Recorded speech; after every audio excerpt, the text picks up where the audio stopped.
साथियों नमस्कार, आप सबका स्वागत है हमारे चैनल पे। साथ ही आपसे निवेदन है कि हमारे चैनल को जो सब्सक्राइब करें। साथियों, जो जौनपुर की सीट थी, बहुजन समाज पार्टी ने श्रीकला रेड्डी को अपना प्रत्याशी बनाया था।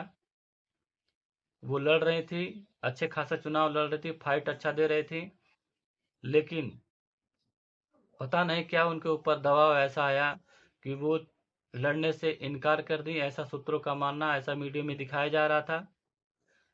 पूरा दिन ये घटनाक्रम चलता रहा, लेकिन शाम को लगभग 8 बजे के आसपास जो वहाँ के कोऑर्डिनेटर हैं घनश्याम चंद खरवार, वहाँ पहुँचते हैं और उनसे बात करते हैं।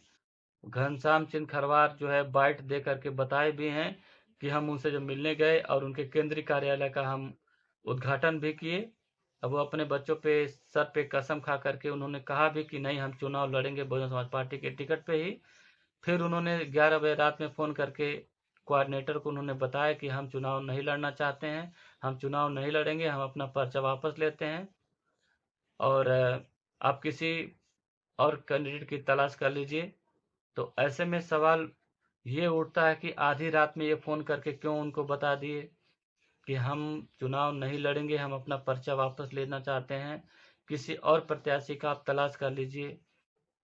ये घनश्याम चंद खरवार जो है मीडिया में बाइट देते हुए उन्होंने बताया। फिर शाम के टाइम जो है, शाम होते होते दूसरे दिन धनंजय सिंह ने मीडिया को बताया, यूपी तक में बताया उन्होंने कि जो है हम जो है बहन जी के ऊपर उतना एतबार नहीं करते। 3 बार हो गया, 14, 17, 19, 22, हमको जो है बहन जी पूछी नहीं, हमको आश्वासन दे दी कि नहीं आपको लड़ाएंगे, उसके बाद हमें टिकट ही नहीं दी। तो इस बार भी बहन जी ने छलावा किया मेरे साथ। हमने तो पहले ही अपनी पत्नी को आगाह कर दिया था कि इनके ऊपर भरोसा मत करना। जब हम जेल में थे तो हमसे मिलने आई थी, उन्होंने बताया कि बसपा के लोग हमको चुनाव लड़ाना चाहते हैं। जबकि घनश्याम चंद खरवार कह रहे थे कि इन्होंने कहा कि हम जो है बसपा से लड़ना चाहते हैं, तो बहन जी को मिलवाने के लिए इनको लेकर के गए। लेकिन उसके बावजूद भी आरोप प्रत्यारोप दोनों तरफ से चल रहा है।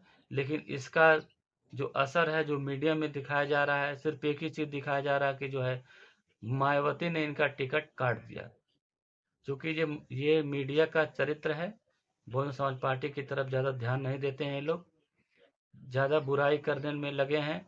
जबकि ऐसा नहीं है कि सिर्फ जौनपुर में सीटें बदली गई हैं, श्रावस्ती में भी सीटें बदली गई हैं।